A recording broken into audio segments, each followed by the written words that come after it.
Par la prière, poursuivons l'histoire de l'Évangile dans notre pays. La moisson et les ouvriers. Salutations en Jésus-Christ. Pour enrichir notre moment de prière individuelle ou en groupe, je vous invite à écouter les paroles de Jésus en Matthieu chapitre 9, versets 36 à 38. Lecture. Matthieu 9, versets 36 à 38. Voyant la foule, il fut ému de compassion pour elle, parce qu'elle était languissante et abattue, comme des brebis qui n'ont point de berger. Verset 37. Alors, il dit à ses disciples, « La moisson est grande, mais il y a peu d'ouvriers. Priez donc le maître de la moisson d'envoyer des ouvriers dans sa moisson. » Réflexion.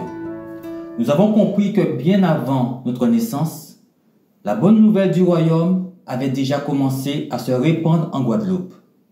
D'ailleurs, ceux qui nous ont précédés ont contribué à notre salut. Ils ont prié pour nous. Ils ont semé la parole. Ils nous ont enseigné à être disciples du Christ. Malgré cette multiplication, la main-d'œuvre est insuffisante dans le champ de Dieu. La moisson devient de plus en plus abondante.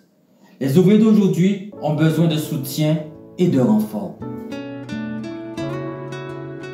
Appel à la prière. Remercions Dieu pour toutes les servantes et tous les serviteurs engagés dans l'avancement de son royaume.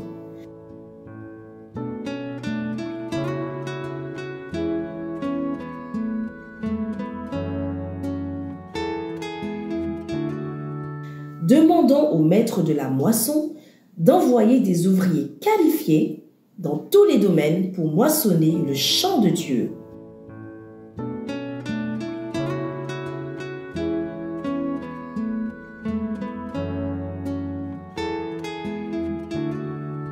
La Guadeloupe a une soif spirituelle. Prions pour que le corps de Christ étanche cette soif avec Jésus, l'eau de vie.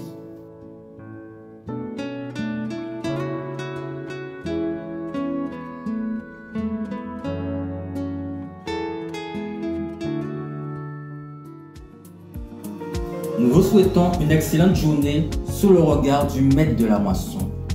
Soyez sel et lumière.